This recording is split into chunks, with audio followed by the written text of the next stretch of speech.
Hello बच्चों, welcome to the first demo lecture. आज का हमारा टॉपिक है एटॉमिक एंड मॉलिक्यूलर मासेस। तो टॉपिक शुरू करने से पहले हम थोड़ा ब्रीफ आइडिया ले लेते हैं what is an atom and what is a molecule. ठीक है, तो जो एटम होता है, atom is the basic constituent of any matter. कोई भी एक मैटर होता है, उसका बेसिक कॉन्स्टिट्यूएंट एक एटम होता है।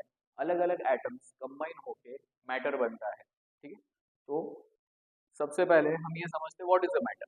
एक बार मैटर क्लियर हो जाए फिर हम एटम्स पे जाएंगे। तो मैटर के बारे में हमने लास्ट क्लास में पढ़ा था that matter is any substance that has mass and occupy space. ऐसे कोई भी चीज जिसका कुछ मास है, जिसका कुछ वजन है और वो स्पेस ऑक्यूपाई करता है, उस चीज को हम मैटर कह सकते हैं। फॉर एग्जाम्पल ये मार्कर ले लेते हैं। मार्कर, इसका कुछ मास है, इसका कुछ वजन है और ये स्पेस ऑक्यूपाई कर रहा है, तो ये एक मैटर है। सेम में बोर्ड का एग्जांपल ले लें, तो बोर्ड भी एक मैटर है क्योंकि इसका भी कुछ मास है और ये भी कुछ स्पेस ऑक्यूपाई करता है। अब स्पेस ऑक्यूपाई करने के बारे में काफी स्टूडेंट्स को डाउट होता है कि सर ये बोर्ड हटा के हम कुछ और भी तो रख सकते हैं। पर स्पेस ऑक्यूपाई करने का मतलब होता है कि जहाँ पे अभी ये मैटर पड़ा है, अभी ये बोर्ड पड़ा है, उस जगह में और कुछ नहीं रखा जा सकता जब तक तुम ये बोर्ड को हटाओ नहीं। इसका मतलब ये इस बोर्ड की एक पर्सनल स्पेस है। तो this is what we mean when we say कि मैटर ऑक्यूपाइज स्पेस। ठीक है, तो मैटर क्या होता है? मैटर कोई भी एक ऐसी चीज होती है जिसका कुछ मास है और वो स्पेस ऑक्यूपाई करता है। ठीक है, एंड एवरी मैटर का बेसिक कॉन्स्टिट्यूएंट एक एटम होता है। एटम के बारे में एक और चीज कही जा सकती है, इट मे और मे नॉट एग्जिस्ट इंडिपेंडेंटली। मतलब क्या? ये कोई एटम्स ऐसे होते हैं जो नेचर में इंडिपेंडेंटली एग्जिस्ट कर भी सकते हैं। For example carbon, sodium, magnesium, zinc etcetera. कुछ एटम्स ऐसे होते हैं जो इंडिपेंडेंटली एग्जिस्ट नहीं कर सकते। जो एटम्स इंडिपेंडेंटली एग्जिस्ट नहीं कर सकते हैं वो किसी ना किसी के साथ कंबाइंड फॉर्म में एग्जिस्ट करते हैं, जो कहा जाता है मॉलिक्यूल। तो what is an molecule? Molecule is group of atoms which may exist independently. Independently कहाँ पे? In nature. नेचर में कोई भी मैटर या तो एटम्स के फॉर्म में हमें मिलेगा या मॉलिक्यूल्स के फॉर्म में मिलेगा। तो मॉलिक्यूल का क्या कहा जा सकता है? मॉलिक्यूल मतलब ऐसे ग्रुप ऑफ एटम्स जो नेचर में इंडिपेंडेंटली एग्जिस्ट करते हैं। इंडिपेंडेंटली मतलब वो फ्री फॉर्म में एग्जिस्ट कर सकते हैं, वो स्टेबल है। एग्जाम्पल अगर ले तो हम CO2 बोल सकते हैं, carbon dioxide exist freely in nature. H2O बोल सकते हैं, फ्रीली इन नेचर। अमोनिया बोल सकते हैं, NH3, it is existing freely in nature. तो ये हुए मॉलिक्यूल्स। आज का जो अपना टॉपिक है वो यही है कि एटम्स एंड मॉलिक्यूल्स का मास फाइंड करना है। ठीक है, let us try to find out what is the atomic mass and what is molecular mass.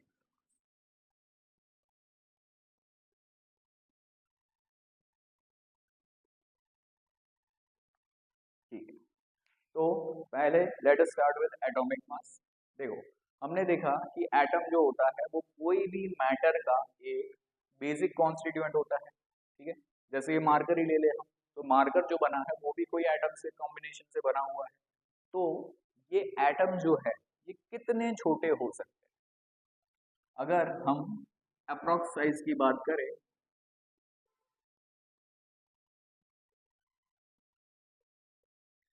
तो एक एटम की साइज होती है 10⁻⁻10 मीटर। इसका मतलब क्या हुआ? एक मीटर के, एक मीटर जो approximately 1 shoulder to the finger tip measure होता है, ये एक मीटर के तुम 10⁻10 टुकड़े करो। एक मीटर के 10⁻10, 10⁻10 मतलब 1000 करोड़ टुकड़े करो। तो जो एक टुकड़ा होगा वो एक टुकड़ा एक एटम होगा। तो approximately size of the atom इतना छोटा होता है, और हमें पता है कि इतने छोटे एटम्स अगर एग्जिस्ट करते हैं तो इनका मास फाइंड करना बहुत ही ज़्यादा डिफिकल्ट है, क्योंकि जितनी छोटी चीज़ होती जाएगी उतना उसको मेजर करना, उसका मास फाइंड करना डिफिकल्ट है। ठीक है, तो हम यूज़ क्या करेंगे,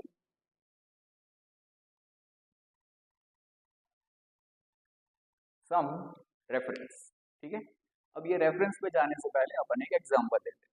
जैसे हमारे घर पे रद्दी वाला आता है, जो पेपर की रद्दी लेने कलेक्ट करने आता है, वो रद्दी वाला आता है। ठीक है, उस रद्दी वाले के सपोज कोई एक दिन पे वो मासेस लाना भूल गया, उसके पास पता है वो ब्लैक कलर के होते हैं 50 ग्राम, 1 kg, 2 kg, 5 kg, वो मासेस लाना भूल गया।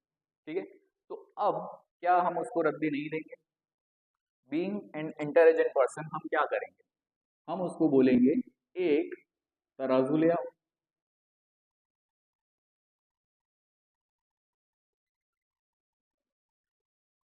ठीक है, तो तराजू तो लाएगा, वो मांस लाना भूला है, तराजू लाना नहीं भूला। ठीक है, तो वो जब तराजू ले आएगा, हम उसको रेंडमली एक बंच ऑफ पेपर दे देंगे। हम रैंडमली कोई भी बंच ऑफ पेपर उसको दे देंगे, और हम क्या कहेंगे, इस बंच के जितने भी पेपर्स होते हैं, इस बंच का जितना भी मास है, मुझे इस बंच के 5 रुपीज चाहिए। ठीक है, तो हमने क्या बोल दिया, इतने मास के मुझे 5 रुपीज चाहिए। ठीक है, अब क्या करोगे, ये मास को आपने एक साइड पे रख दिया, जिसको आपने स्टैंडर्डाइज कर दिया है कि इसका मास जितना हो तो 5 रुपए मिलेंगे। अब आपके पास जो भी बची हुई रद्दी है, आप क्या करोगे, उसको यहाँ मेजर करोगे, जैसे ही इसके जितना मास बन जाता है आप उसको साइड में रख दो, इसके 5 रुपीज हो गए। एक और बंडल है आपके पास, वो यहाँ पे रखा, पेपर रखते जाओ, जैसे ही इसके जितना मास हुआ हम फिर से उसको साइड में रख देंगे। तो सपोज आपके पास टोटल ऐसे 4 बंडल्स बनते हैं, तो फॉर एवरी बंडल हमने क्या बोला था, हमें 5 रुपए चाहिए। तो हमें टोटल रद्दी जो मिलेगी वो कितने में मिलेगी, तो वो रद्दी वाला सारे बंडल्स तुमसे ले जाएगा और वो तुम्हें 20 रुपीज दे जाएगा। तो यहाँ पे हमने क्या किया, जब हमारे पास एग्जैक्ट मास फाइंड करने का ऑप्शन नहीं है तो हम क्या करते हैं, हम किसी को स्टैंडर्ड बना देते हैं कि इतने बंडल का मुझे 5 रुपया चाहिए। फिर हमने बाकी सारे जो भी न्यूज़पेपर्स बचे थे उसको इससे कंपेयर करके देख लिया, जितना इसका बंडल का मास है उतना ही हो जाएगा, तो ये बैलेंस इक्वल पे आ जाएगा और हमें उसके 5 रुपए मिल जाएंगे।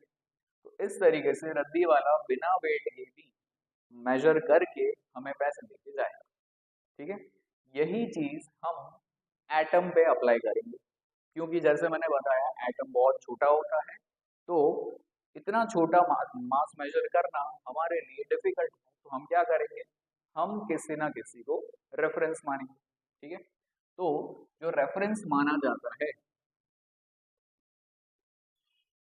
वो जो रेफरेंस माना जाता है, वो रेफरेंस माना जाता है कार्बन 12 का एक आइसोटोप।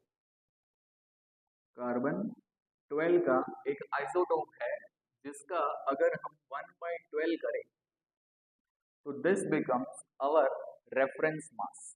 ठीक है, इस चीज को हमने बोल दिया 1 AMU। AMU का मतलब होता है atomic mass unit. Atomic mass measure करने के लिए बनाया गया एक रेफरेंस या बनाया गया एक यूनिट। ठीक है, अब हम क्या करेंगे, हमने जैसे यहाँ पे किया वैसे ही सेम चीज साइंटिस्ट लोगों ने यहाँ किया था। यहाँ क्या किया उन्होंने,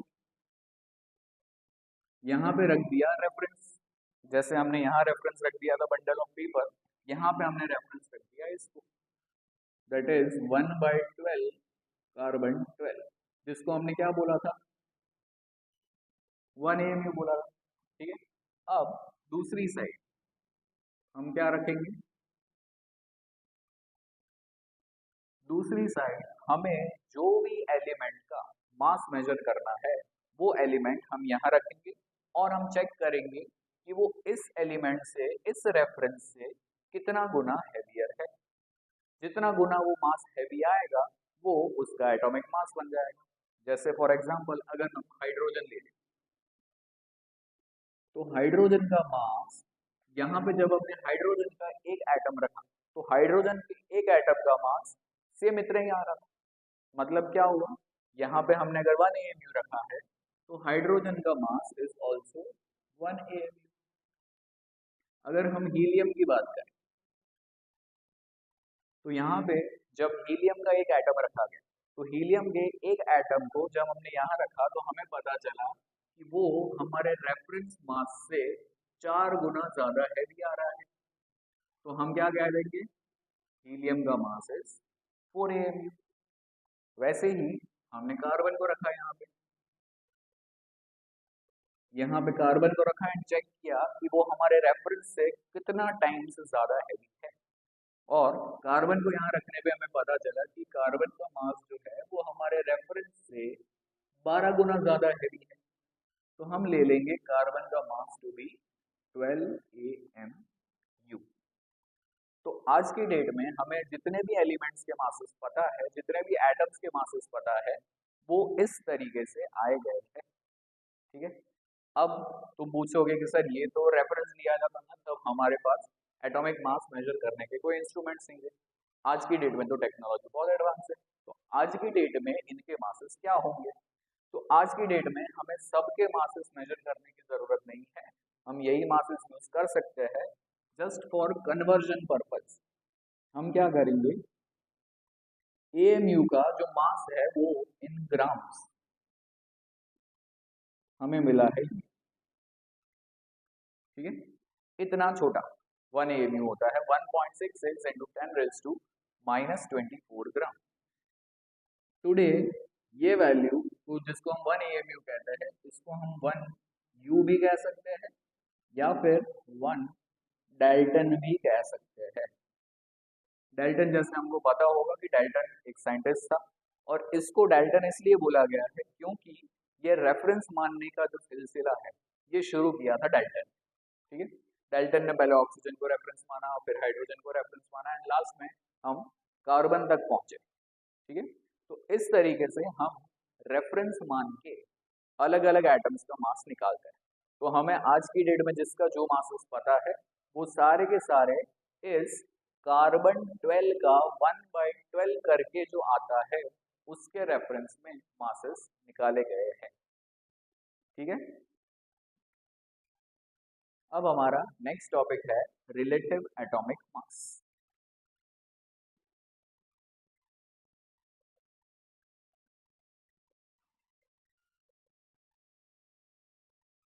जिसको एग्जाम में कभी कभी RAM के फॉर्म में भी लिखा जाता है। ठीक है, तो रिलेटिव एटॉमिक मास, रिलेटिव शब्द का मतलब होता है किसी के कंपैरिजन में।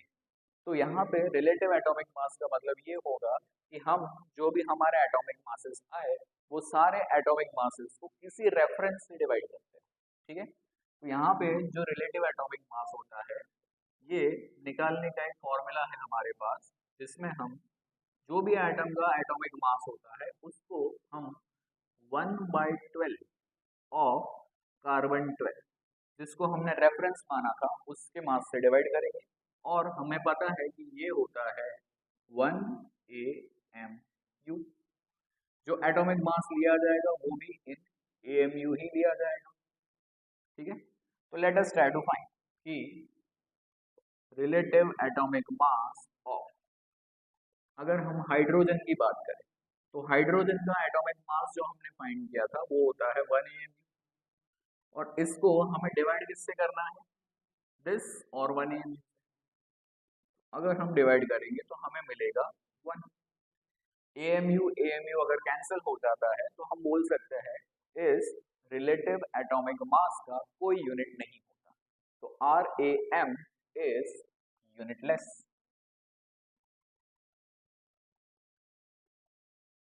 ठीक है, जैसे हाइड्रोजन का आ रहा है 1, ऐसे ही अगर हम देखें तो हमारे पास RAM ऑफ ऑक्सीजन, ऑक्सीजन का मास होता है 16 AMU। अगर इसको हम रेफरेंस 1 AMU से डिवाइड करेंगे तो हमें मिलेगा 16। तो ऑक्सीजन का रिलेटिव एटॉमिक मास हो जाता है 16। ठीक है, नेक्स्ट है ग्राम एटॉमिक मास,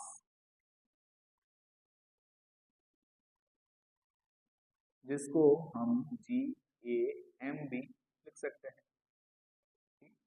अब ये जो ग्राम एटॉमिक मास है, ये ग्राम एटॉमिक मास काफी स्टूडेंट्स को कंफ्यूज करता है। ठीक है, हम इसको इजीली समझने की कोशिश करेंगे। देखो, अब स्टूडेंट्स तुम पूछ सकते हो कि RAM ऑफ ऑक्सीजन जब हम कहते हैं 16 AMU, तो ये तो समझ में आता है कि उसका 16 AMU है, पर क्या 16 AMU से हमारे दिमाग में फिट हो रहा है? क्या हमारा दिमाग एक्सेप्ट कर पा रहा है कि 16 AMU मतलब कितना? नहीं। ठीक है, पर अगर हम बोल दे कि ऑक्सीजन का मास है 16 ग्राम, तो तुम फटाक से एक्सेप्ट कर लोगे कि ऑक्सीजन का मास 16 ग्राम। अच्छा, 16 ग्राम इज, हमें रफ आइडिया आता है कितना होगा। ठीक है, तो जब हम ग्राम एटॉमिक मास कहते हैं, इसका मतलब हमें यहाँ पे क्या समझना है? जो भी मासेस हमने AMU में निकाले हुए हैं, उन मासेस को हमें ग्राम में बोलना है। मतलब हमें उन मासेस को अगर ग्राम में ले दिया जाए तो क्या होगा? ठीक है, तो जैसे हाइड्रोजन है, हाइड्रोजन का 1 AMU मास है। 1 AMU मतलब हमने देखा था ये होता है 1.66 इंटू 10⁻⁻24 ग्राम। ये हमने एटॉमिक मास निकाला है। मतलब जब हम कहते हैं हाइड्रोजन का मास 1 AMU, this 1 AMU is for 1 hydrogen atom. ठीक है, पर सर हमें AMU समझ में नहीं आता, हमें चाहिए ग्राम। अब ग्राम में बताइए कितना होगा? तो ये जो 1 AMU है, अगर तुम इस 1 AMU को 1 ग्राम लिखना चाहते हो, ठीक है, 1 AMU को 1 ग्राम लिखना चाहते हैं हम, तो let us try to find out कि तो फिर हमें कितने हाइड्रोजन एटम्स मिलेंगे। तो हम क्या करेंगे, क्रॉस मल्टीप्लाई करेंगे। 1 gram into 1 hydrogen atom divided by 1.66 into 10⁻⁻24 ग्राम। ठीक है, ग्राम ग्राम कैंसिल होगा, 1 इंटू 1 डिवाइडेड बाई दिस। ये जब हम सॉल्व करेंगे तो हमारे पास एक नंबर आएगा, that is this 6.022 into 10⁻23 hydrogen atoms. इसका मतलब ये हुआ कि अगर हमको AMU को ग्राम में बोलना है, तो हमें इतने एटम्स लेने पड़ेंगे हाइड्रोजन के, तब जाके उसका मास 1 ग्राम बनता है। ठीक है, थोड़ा समझ में आया? एक और एग्जांपल ले लेते हैं। Let us take carbon. Carbon का मास हमने कहा 12 AMU। 12 AMU मतलब 12 इंटू 1.66 मल्टीप्लाइड बाय 10⁻⁻24 ग्राम। ठीक है, ये जो मास है कार्बन का, ये कितने कार्बन एटम्स का है? 1, because this is atomic mass. तो दिस इज 1 कार्बन एटम। ठीक है, सर हमको ये 12 AM समझ में नहीं आता, हमें बताइए 12 ग्राम कार्बन मतलब कितने? ठीक है, तो हम क्या करेंगे, क्रॉस मल्टीप्लाई करेंगे। 12 gram into 1 carbon atom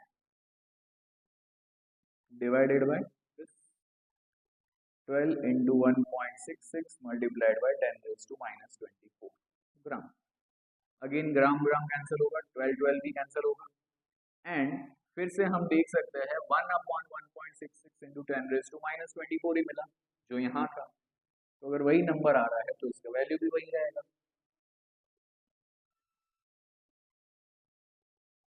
carbon atoms.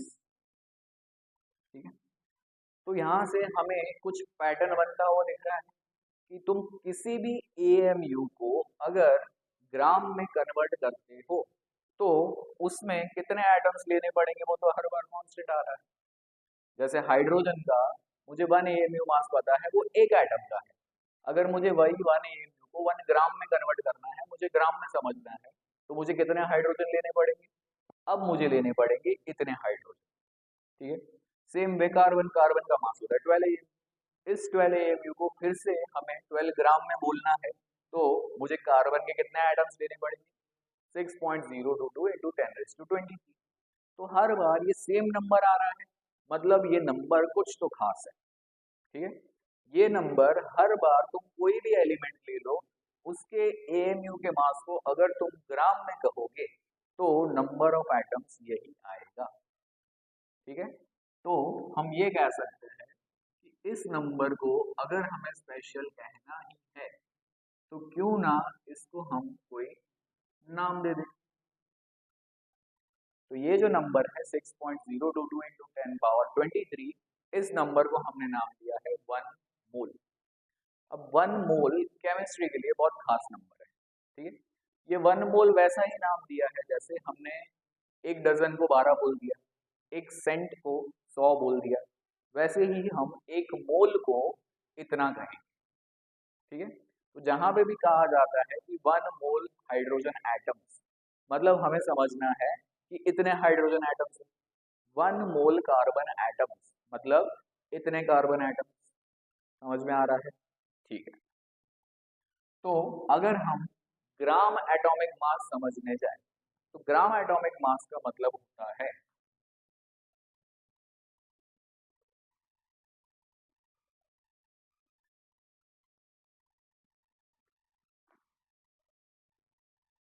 Mass of 1 mole atom, mass of 1 mole atoms. जैसे कि हाइड्रोजन की बात करें, हाइड्रोजन के अगर हम 1 मोल एटम्स ले लें तो हाइड्रोजन के 1 मोल एटम्स का मास हमें यहाँ से दिख रहा है कि 1 ग्राम होता है। तो this is GAM, gram atomic mass of hydrogen. Helium की बात करें, हीलियम के अगर हम 1 मोल एटम्स ले लें तो हीलियम के 1 मोल एटम्स का मास आएगा 4 ग्राम। तो हीलियम का ग्राम एटॉमिक मास बनता है 4 ग्राम। इसी तरीके से हम अगर ऑक्सीजन ले ले तो 1 मोल एटम्स का मास आएगा हमारे पास 16 ग्राम। तो ग्राम एटॉमिक मास का मतलब होता है जो भी तुम्हें एटम का ग्राम एटॉमिक मास पूछा है उसके तुम 1 मोल ले लीजिए। 1 मोल एटम्स ऑफ हाइड्रोजन वेज 1 ग्राम, तो हाइड्रोजन का GAM बिकम्स 1 ग्राम। 1 मोल हीलियम एटम्स का मास बिकम्स 4 ग्राम, तो हाइड्रोजन का GAM is 4 gram. 1 mole oxygen atoms का मास इज 16 ग्राम, तो ऑक्सीजन का GAM इज 16 ग्राम। ठीक है, तो एटॉमिक मास के दो तरीके हमने पढ़े, एक है रिलेटिव एटॉमिक मास, दूसरा है ग्राम एटॉमिक मास। दोनों को कंबाइन करके समझते हैं तो थोड़ा बेटर अंडरस्टैंडिंग मिलेगा हमें। यहाँ पे हम ले लेते हैं कुछ एटम्स, उनका एटॉमिक मास, उनका रिलेटिव एटॉमिक मास एंड उनका ग्राम एटॉमिक मास। ठीक है, चलो जैसे पहला एटम हम लेते हैं कार्बन। तो कार्बन एटम का हमें एटॉमिक मास जो पता है दैट इज 12, वो होता है इन AMU। इसी 12 का हमें अगर रिलेटिव एटॉमिक मास निकालना है तो हमने यहाँ पे देखा उसको हम रेफरेंस मास से डिवाइड करेंगे। तो 12 AMU upon 1 AMU will be 12। Relative atomic मास का कोई यूनिट नहीं होता है, हमने यहाँ से देखा हुआ है, RAM इज यूनिट। ठीक है, ग्राम एटॉमिक मास ऑफ हम कार्बन निकालना है तो हम क्या करेंगे, कार्बन के 1 मोल एटम्स का मास निकालेंगे। कार्बन के 1 मोल एटम्स का मास कितना बनता है, 12 ग्राम। ठीक है, तो यहाँ से एक हम पैटर्न ऑब्जर्व कर रहे हैं कि जिसका जो एटॉमिक मास होता है वही उसका रिलेटिव एटॉमिक मास होता है, बस हम AMU नहीं लिखेंगे, और वही उसका ग्राम एटॉमिक मास होता है पर यूनिट बिकम्स ग्राम। ये यूनिट ग्राम क्यों बन रही है, क्योंकि हम 1 मोल एटम्स ले रहे हैं। 1 मोल मतलब कितना, इतने सारे एटम्स मिलाएंगे तब जाके कार्बन के 12 ग्राम एटम्स बनेंगे। ठीक है, यही चीज हम नाइट्रोजन के लिए ले लें तो नाइट्रोजन का एटॉमिक मास होता है 14 AMU। इसी 14 AMU को अगर तुम रिलेटिव एटॉमिक मास के टर्म्स में एक्सप्रेस करोगे तो ये हो जाएगा 14 और GAM ऑफ नाइट्रोजन इज 14 ग्राम। ठीक है, हम सल्फर की बात करें, सल्फर का मास होता है 32 AMU। यही 32 AMU को RAM में एक्सप्रेस करना है तो ये बन जाएगा 32 और ग्राम में एक्सप्रेस करना है तो ये बन जाएगा 32 ग्राम। ठीक है, आई होप एटॉमिक मासेस का जो भी दो टाइप्स थे वो दोनों हमको क्लियर है। थर्ड टाइप का हमारा एक और एटॉमिक मास होता है जिसको हम कहते हैं एवरेज एटॉमिक मास। अब ये एवरेज एटॉमिक मास हमें क्यों निकालना पड़ता है, एक स्टोरी सुन लेते हैं। सपोज कोई एलिमेंट ऐसा है जिसका हमें मास डेसिमल में मिल रहा है, जैसे हमें पता है क्लोरीन का मास होता है 35.5। ये 35.5 तो हमें समझ में नहीं आ रहा, हमने देखा कि सारे मासेस हमें होल नंबर्स में मिल रहे थे, तो फिर क्लोरीन का हमें क्यों 35.5 मिल रहा है डेसिमल में। उसके लिए हम नेक्स्ट टॉपिक समझते हैं, that is average atomic mass.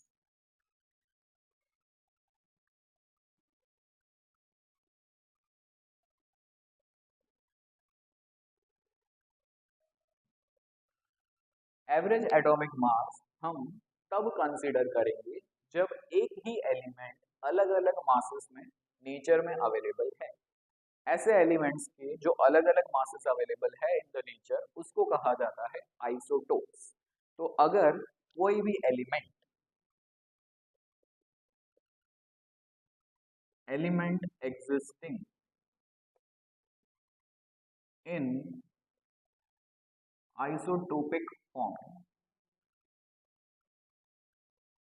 In nature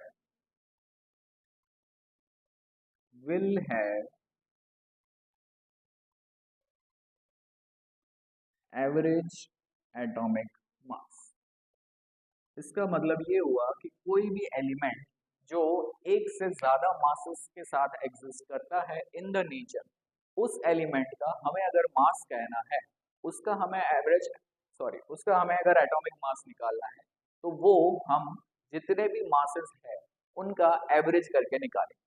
अब ये एवरेज और जो हम मैथमेटिक्स में एवरेज निकालते हैं वो दोनों अलग है, ये वो जनरल एवरेज नहीं है। एवरेज एटॉमिक मास निकालने का एक फॉर्मूला है।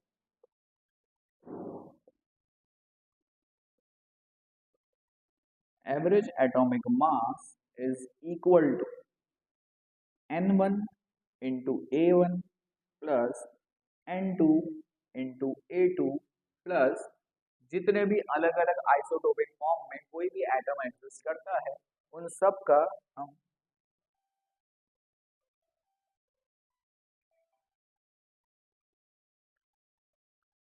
का हम समेशन करेंगे और इसको डिवाइड करेंगे bye N1 plus N2 plus जितने भी अलग अलग आइसोटोप्स एग्जिस्ट करते हैं। यहाँ पे हम फाइंड करते हैं या देखते हैं कि N क्या है।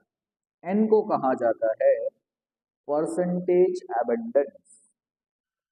परसेंटेज एबंडेंस का मतलब होता है नेचर में वो पर्टिकुलर आइसोटोप कितने परसेंट में अवेलेबल है।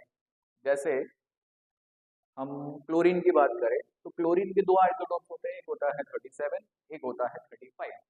35 वाला नेचर में 75% अवेलेबल है, 37 वाला नेचर में 25% अवेलेबल है। तो इसी तरीके से जो भी आइसोटोप्स होते हैं वो नेचर में हमें कुछ ना कुछ परसेंटेज में अवेलेबल होते हैं। तो यहाँ पे जो N1 N2 लिया जा रहा है वो सारे उन पर्टिकुलर आइसोटोप्स के परसेंटेज, ठीक है। और यहाँ पे जो हम A ले रहे हैं, A is the atomic mass of that particular isotope।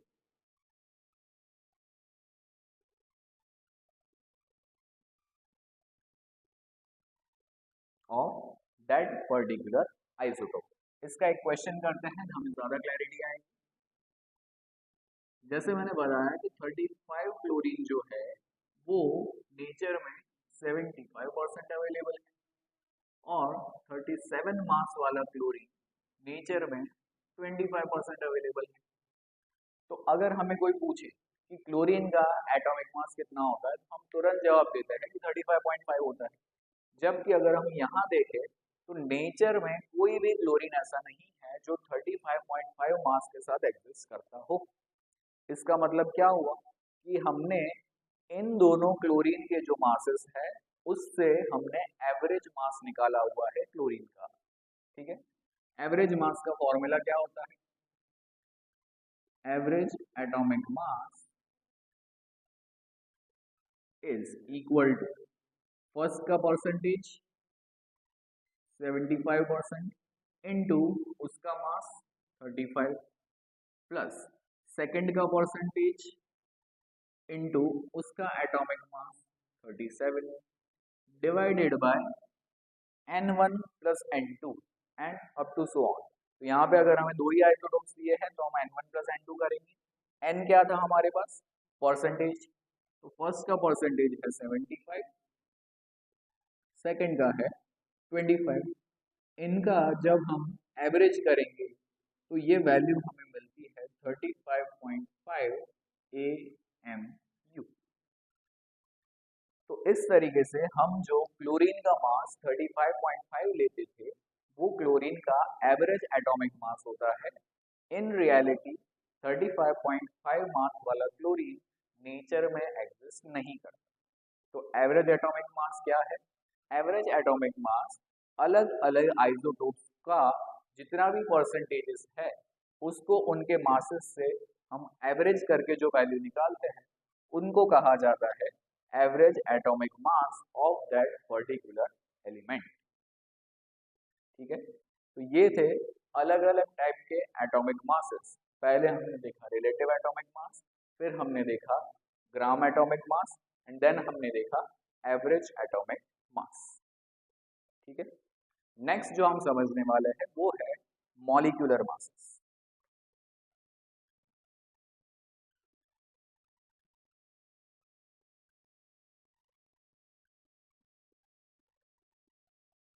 अब जैसे हमने स्टार्टिंग में देखा था कि मॉलिक्यूल बनता कैसे? Molecule is formed by group of atoms. अलग अलग एटम्स अलग अलग प्रोपोर्शन में कंबाइन होते हैं और हमें मिलता है मॉलिक्यूल। तो अगर हमें मॉलिक्यूल का मास निकालना है तो मॉलिक्यूल का मास हम कैसे निकालेंगे? Sum of all atomic masses of atoms present in a molecule। एक मॉलिक्यूल के अंदर जितने भी एटम्स प्रेजेंट है उन सारे एटम्स के एटॉमिक मासेस का अगर हम समेशन करेंगे तो हमें मिलेगा उस पर्टिकुलर मॉलिक्यूल का मॉलिक्यूलर मास। जैसे कि H2O। तो H2O में हमें दिख रहा है कि दो एटम्स हाइड्रोजन के हैं एंड एक एटम ऑक्सीजन का है। तो हमें यहाँ मिलेगा 18 AMU। ये 18 AMU क्या बन जाता है? वाटर के एक मॉलिक्यूल का मॉलिक्यूलर मास। वैसे ही हम CO2 देखें अगर तो CO2 में 1 time carbon plus 2 times oxygen. 1 time carbon is 12 plus 2 time oxygen is 32। 12 plus 32 is 44 gram, sorry 44 AMU। NH3 का मॉलिक्यूलर मास निकाले हैं। Nitrogen 1 time and hydrogen 3 times. तो यहाँ हमें मिलेगा 14 प्लस 3 दैट इज 17 AMU। तो अमोनिया का मॉलिक्यूलर मास बनेगा 17 AMU। तो जैसे हमने एटम्स में देखा था relative atomic mass and gram atomic मास, वैसे ही मॉलिक्यूल्स के अंदर भी होता है relative molecular mass and gram molecular mass. निकालने का तरीका सेम ही है। तो एक एग्जांपल हम लेंगे और एग्जांपल से समझेंगे कि हम कैसे निकालेंगे relative molecular mass and gram molecular mass.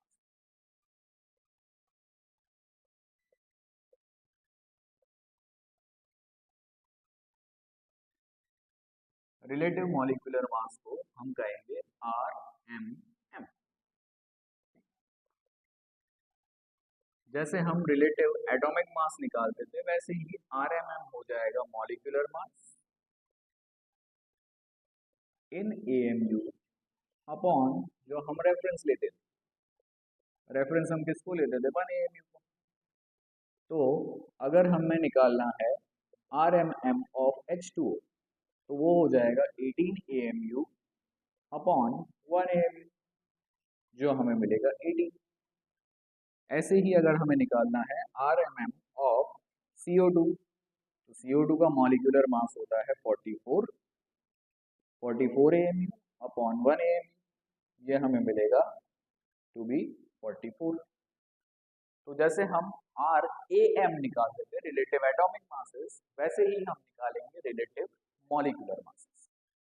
Again हम जैसे एटम्स में निकालते थे ग्राम एटॉमिक मास, वैसे ही हम निकालेंगे यहाँ पे ग्राम मॉलिक्यूलर मास, जिसको शॉर्ट में कहा जाता है GMM। ग्राम एटॉमिक मास हम निकालते थे जब, तो हम कहते थे कि 1 मोल एटम्स का मास जितना बनेगा वो ग्राम एटॉमिक मास होगा। तो यहाँ पे जब हम ग्राम मॉलिक्यूलर मास निकालेंगे तो क्या होगा, सेम चीज इन मॉलिक्यूल, 1 मोल मॉलिक्यूल्स का जो भी मास होगा गिव्स ग्राम मॉलिक्यूलर मास।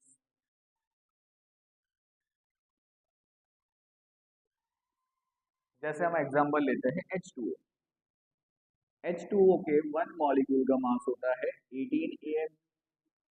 इसी 18 AMU को अगर ये होता है for 1 H2O molecule,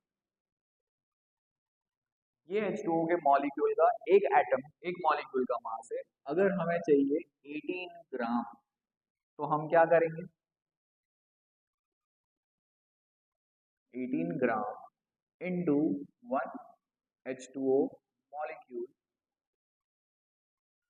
upon 18 AMU में, AMU को अगर हम ग्राम में कन्वर्ट करेंगे तो हमें मिलेगा दिस। और अगर हम ये वैल्यू निकालेंगे तो हमारे पास वही आंसर आएगा, these many molecules of H2O। तो यहाँ से हमें समझना है कि ग्राम मॉलिक्यूलर मास मतलब क्या, 1 मोल मॉलिक्यूल्स का मास। जैसे H2O का मास 18 AMU था, वो एक मॉलिक्यूल का था। अगर हमें 18 समझ में नहीं आता, सर हमें 18 ग्राम चाहिए, तो 18 ग्राम कितने मॉलिक्यूल्स का बन जाएगा, 1 मोल मॉलिक्यूल्स का। ऐसे ही CO2 की बात करें, CO2 के एक मॉलिक्यूल का मास 44 AMU होता है। अगर तुम 1, ये एक मॉलिक्यूल होता है,